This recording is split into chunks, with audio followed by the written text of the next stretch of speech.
नाम से बनेगा। तो आय प्रमाण पत्र चाहे मैरिड हो चाहे अनमैरिड हो, मेल हो या फीमेल हो, जिसके नाम से बेरोजगारी भत्ते का फॉर्म भरा जा रहा है उसी के नाम से आय प्रमाण पत्र यहाँ पे बनेगा। सबसे पहले देखते हैं आय प्रमाण पत्र नवीनतम फोटो। यहाँ पे फोटो लगानी है जिसका बेरोजगारी भत्ते का फॉर्म भरा जा रहा है, जिसके नाम से बेरोजगारी भत्ते में आय प्रमाण पत्र बनेगा। तो आय प्रमाण पत्र उसी के नाम से बनेगा जिसके नाम से बेरोजगारी भत्ते का फॉर्म है।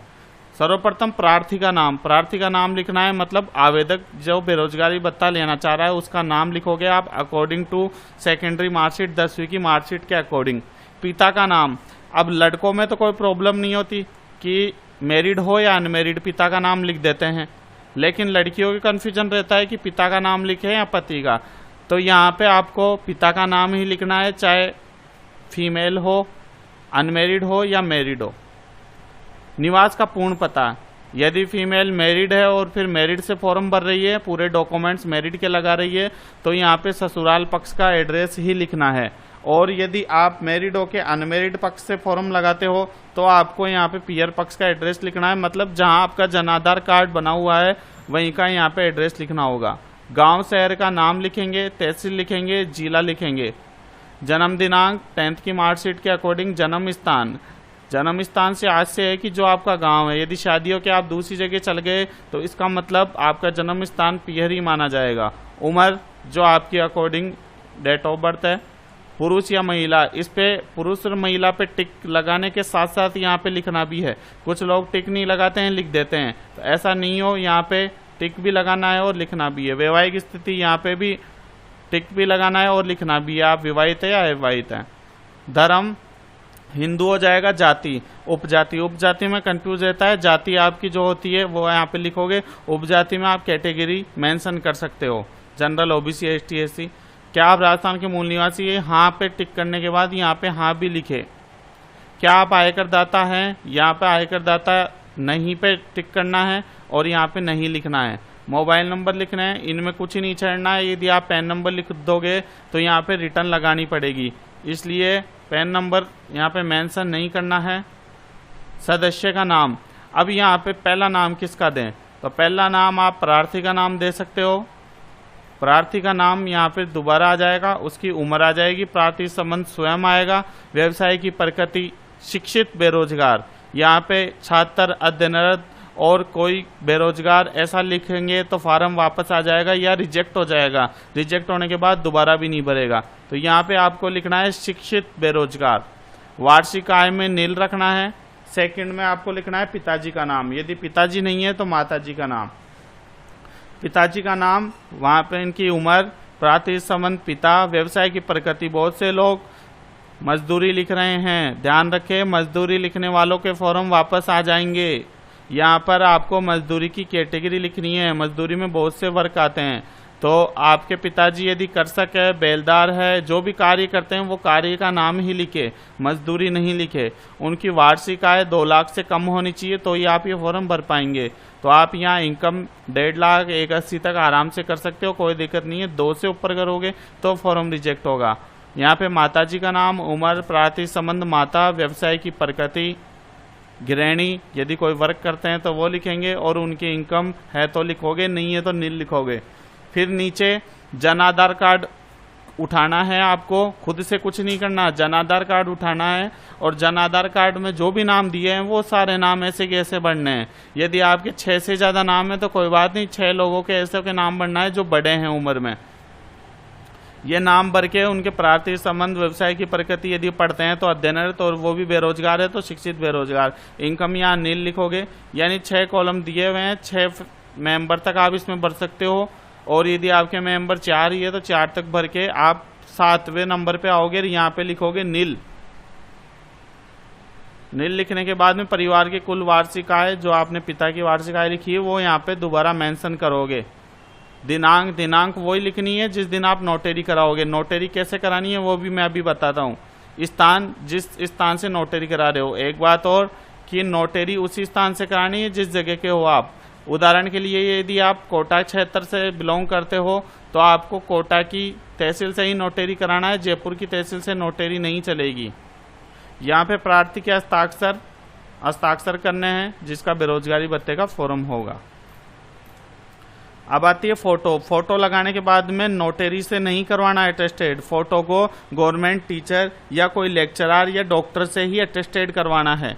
यदि आप उस फोटो को अटेस्टेड नहीं कराओगे तो फॉर्म वापस आ जाएगा, और नोटरी करवा दोगे फोटो पे तो भी फॉर्म वापस आ जाएगा। तो फोटो को गवर्नमेंट टीचर से ही अटेस्टेड करवाना है।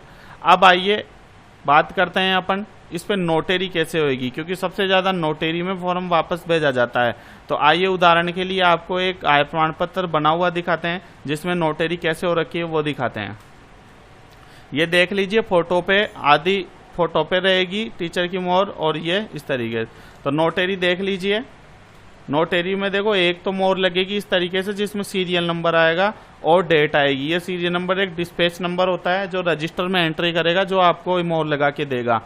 वो रजिस्टर में जो सीरियल नंबर है वो रहेगा, यहाँ पे डेट रहेगी। उसके बाद देखो ये नोटरी की मोहर है, इसमें सबसे मेन और महत्वपूर्ण पॉइंट है वो इसके अंदर की डिटेल। अंदर की डिटेल में क्या क्या शो होना चाहिए, रजिस्ट्रेशन नंबर। अब आप देख सकते हो यदि रजिस्ट्रेशन नंबर आपके साफ नहीं है तो आपका 99% चांस हो गया फॉर्म वापस आने का। तो रजिस्ट्रेशन नंबर साफ दिखने चाहिए, उसका नाम और एक्सपायरी डेट और जगह, स्थान कौन सी जगह है, ये चीज होगी तो ही बेरोजगारी भत्ते का फॉर्म अप्रूव करेगी गवर्नमेंट, अन्यथा वापस कर देगी। यदि ये एक भी चीज नहीं है तो फॉर्म आप कहीं दूसरी जगह नोटरी करवाए लेकिन ये पूरा करवाए। और दूसरी चीज साफ जरूर हो, यदि साफ नहीं होगा तो वापस आएगा। एक तो यहाँ पे मोहर लगवानी है और एक आपको नीचे की तरफ लगवानी है।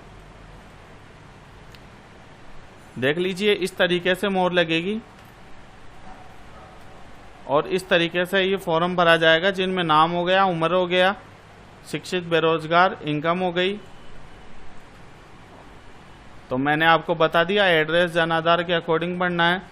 अब भी आपके कोई कंफ्यूजन है तो आप हमें सीधे कमेंट करें, हम आपको कमेंट करने के 1 घंटे के अंतराल में तुरंत जवाब देंगे, रिप्लाई देंगे कि आपको कैसे करना है। आइए एक बार के की तरफ चलते हैं। इनकम के मतलब जिनमें गवर्नमेंट टीचर के साइन होते हैं। तो ये जहाँ से इनकम आई और के आपको लेने हैं वो मैं वेबसाइट डिस्क्रिप्शन लिंक में डाल दूंगा, वहां से आप डाउनलोड कर ले। ये इनकम आई हो गया। अब देखते हैं के में कोई खास बात नहीं। यहाँ पे जो भी साइन करेगा लेक्चरर वो खुद का नाम, पिता का नाम, निवासी, विभाग का नाम, पद, और यहाँ पे बेरोजगारी भत्ते वाले बनने वाले का नाम आ जाएगा। पुत्र पुत्री, यहाँ पे पिता का नाम, निवासी कहाँ के हैं, वार्षिका है जो आपने फर्स्ट पेज में भरी है वो ही अलग होगी तो फार्म वापस आएगा। यहाँ पे सील और साइन। कुछ लोग ये नीचे वाले डब्बे नहीं भरते हैं तो आपको ये वाला भी भरना जरूरी है। यहाँ पे नाम उसी का आएगा जो सील लगा रहा है। दिनांक सेम होनी चाहिए नोटरी की, और ये वाली अलग अलग नहीं हो। स्थान जहाँ से आप जो टीचर है उसका स्थान। गवाह सेकंड में भी यही रहेगा, यहाँ नोटरी उटेरी नहीं करवाना है, इसका भी विशेष ध्यान रखें। नीचे वाले डब्बों को खाली नहीं छोड़े। इनकम वही रखे जो आई में दी है।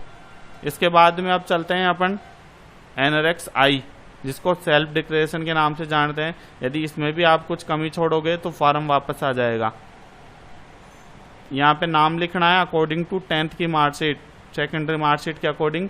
यहाँ पे सन, डॉटर, वाइफ ऑफ, तो यहाँ पे यदि मैरिड फीमेल है तो वो अपने हस्बैंड का नाम लिखेगी, अनमेरिड है तो पिता का नाम। डेट ऑफ बर्थ 10th की मार्कशीट के अकॉर्डिंग डेट ऑफ बर्थ यहाँ भी लिख सकते हो या यहाँ पे भी, कोई दिक्कत नहीं है। रेजिडेंट, इसमें पूरा एड्रेस लिखोगे आप, जिला लिखोगे, उसके बाद में सिग्नेचर करोगे। यहाँ पे फोटो लगाओगे। अब फोटो लगाने के बाद में क्या क्या करना है, कुछ लोग क्रॉस साइन नहीं करते हैं, कुछ लोग नोटरी नहीं कराते हैं। फोटो लगाने के बाद में इधर से तो नोटरी करवानी है ही, उसी के साथ में अब आपको क्रॉस साइन करने हैं। क्रॉस साइन आधे बाहर होने चाहिए, आधे फोटो के ऊपर। और कुछ लोग नोटरी नहीं करवा रहे थे जिनमें 2500 से अधिक फॉर्म वापस आए हुए हैं, तो आप फोटो को नोटरी करवाओगे। इस फोटो को नोटरी कराना जरूरी है। नोटरी कराने के साथ साथ सेल्फ डिक्लेरेशन को भी नोटरी करवाना अनिवार्य है। उसके बाद में चलते हैं स्व घोषणा। बस इन 4 कागजों में कमी आती है जो मैंने आपको बता दी। यदि ऐसे करोगे तो कुछ ही कमी नहीं आएगी, फर्स्ट टाइम में अप्रूव्ड होगा। यहाँ पे नाम, पिता का नाम, प्रार्थी के हस्ताक्षर है नाम, मतलब यहाँ पे एक बार नाम भी लिखना है और हस्ताक्षर भी करना है, यानी 2 बार आएगा। यदि हस्ताक्षर और नाम अलग अलग है तो कोई दिक्कत नहीं है, और सेम है तो भी 2 बार लिखना है, और नोटरी जरूर कराना है।